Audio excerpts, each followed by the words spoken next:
चलिए एक सीधा सा सवाल सोचते हैं। 5 लाख रुपए कमाने के लिए क्या कोई 1 लाख रुपए इन्वेस्ट करेगा, बशर्ते कि सक्सेस का चांस बहुत बहुत ज्यादा हो? जाहिर है, ज्यादातर लोगों का जवाब होगा हाँ बिल्कुल। लेकिन क्या होगा अगर मैं ये कहूं कि दुनिया के सबसे बड़े इन्वेस्टर्स अपनी सारी दौलत बस इसी एक सिंपल से सिद्धांत पर खड़ी करते हैं? 365 डेज फाइनेंशियल इंटेलिजेंस चैलेंज में एक बार फिर से स्वागत है।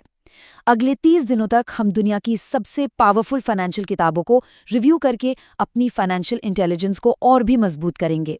और आज की हमारी किताब है मोनीश पब्रोई की द धंधो इन्वेस्टर। देखिए, ये किताब वॉरेन बफे और चार्ली मंगर की फिलॉसफी से ही निकली है, लेकिन इसे धंधो नाम के एक बहुत ही प्रैक्टिकल कॉन्सेप्ट से समझाया गया है।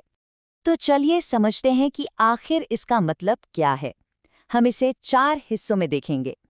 पहले धंधों की फिलॉसफी, फिर इन्वेस्टर का फोकस, उसका मेथड क्या है और आखिर में उसकी मानसिकता कैसे होनी चाहिए। ठीक है, तो सबसे पहले बात करते हैं धंधों की कोर फिलॉसफी की। तो ये धंधो जो शब्द है, ये गुजराती बिजनेस टर्म है और इसका सीधा सा मतलब है एक ऐसी बिजनेस स्ट्रैटेजी जो लो रिस्क और हाई रिटर्न पर फोकस करती हो। है ना, एकदम सिंपल, लॉजिकल और बहुत पावरफुल। धंधों का सिद्धांत बस एक लाइन में सब कुछ कह देता है। हेड्स आया तो मैं जीता और टेल्स आया तो मेरा कुछ खास नुकसान नहीं हुआ। बस स्मार्ट इन्वेस्टर्स ठीक इसी तरह से सोचते हैं।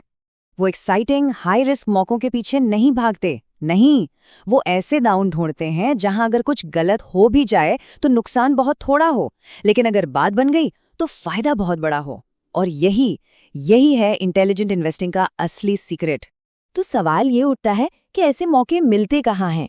एक धंधो इन्वेस्टर को अपना फोकस कहाँ रखना चाहिए?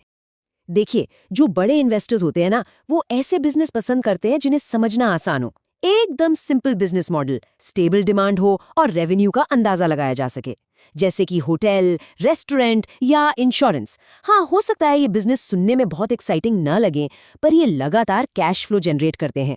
और एक सीए माइंडसेट वाले इन्वेस्टर के लिए सिंप्लिसिटी का मतलब ही है रिस्क कम करना।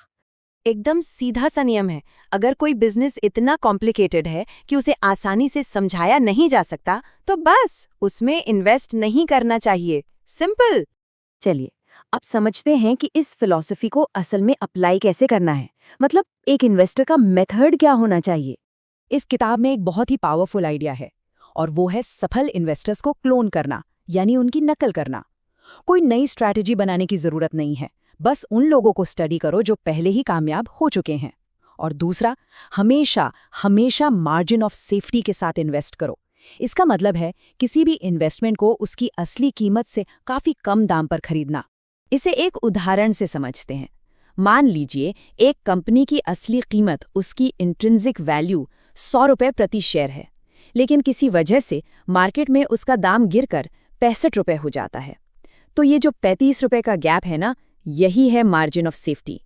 ये आपको बचाता है अगर आपके वैल्यूएशन में थोड़ी बहुत गलती हो भी गई तो। याद रखिए, सस्ते में खरीदना ही कैपिटल को प्रोटेक्ट करता है। लेकिन स्ट्रैटेजी और मेथड से भी ज्यादा जरूरी एक चीज है, और वो है इन्वेस्टर की अपनी मानसिकता। तो सफलता का मनोविज्ञान आखिर है क्या? ज्यादातर लोग पता है क्या गलती करते हैं? वो मार्केट के उतार चढ़ाव यानी वॉलेटिलिटी को ही रिस्क समझ लेते हैं। पर वो रिस्क नहीं है, वो तो सिर्फ वॉलेटिलिटी है। असली रिस्क है कैपिटल का परमानेंट लॉस, यानी पैसा हमेशा के लिए डूब जाना। किसी अच्छी कंपनी का दाम अगर टेम्परेरी तौर पर गिरता है तो वो एक मौका हो सकता है। इस फर्क को समझना इन्वेस्टमेंट का पूरा गेम बदल देता है। जो महान निवेशक होते हैं वो बहुत सारे एवरेज इन्वेस्टमेंट्स में अपना पैसा नहीं फैलाते। इसके बजाय वो कुछ गिने चुने बेहतरीन मौकों पर अपना पूरा ध्यान लगाते हैं। सीधी सी बात है, 50 एवरेज कंपनियों के मालिक बनने से कहीं बेहतर है 10 शानदार बिजनेस का मालिक होना। क्वालिटी हमेशा क्वांटिटी से जीतती है। द धंधो इन्वेस्टर एक और बहुत पावरफुल बात सिखाती है कि महान निवेशक अपना ज्यादातर समय कुछ नहीं करते, सिर्फ इंतजार करते हैं। सही मौके का इंतजार, सही कीमत का इंतजार। लेकिन जब वो मौका आता है तो वो पूरी हिम्मत से एक्शन लेते हैं। इन्वेस्टिंग में कुछ ना करना कमजोरी नहीं, बल्कि डिसिप्लिन है। तो चलिए इन सभी सिद्धांतों को एक साथ समेट लेते हैं। पहला, हमेशा ऐसे दांव ढूंढिए जहां रिस्क कम और रिटर्न ज्यादा हो। दूसरा, सिंपल और प्रिडिक्टेबल बिजनेस पर ही फोकस रखिए। तीसरा, हमेशा हमेशा एक मार्जिन ऑफ सेफ्टी के साथ इन्वेस्ट कीजिए। चौथा, अपने सबसे ज्यादा भरोसे वाले आइडियाज पर ही कॉन्सेंट्रेट करें। पांचवा, धैर्य को एक सुपर पावर की तरह इस्तेमाल करें। और सबसे जरूरी छठा, प्रॉफिट कमाने से पहले अपनी कैपिटल को बचाइए। ये बात हमेशा याद रखनी चाहिए कि दौलत लगातार कुछ ना कुछ करते रहने से नहीं बनती।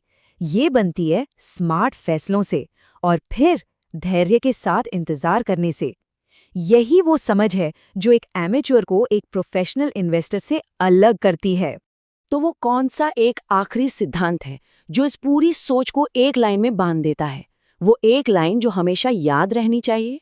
चित्त आया तो मैं जीता, पट आया तो मेरा ज्यादा नुकसान नहीं हुआ। ये सिर्फ एक इन्वेस्टमेंट स्ट्रैटेजी नहीं है, ये सोचने का एक पावरफुल तरीका है जो पहले आपकी पूंजी को बचाता है और फिर दौलत बनाने का रास्ता खोलता है। जय हो, जय हो, भारत माता की जय।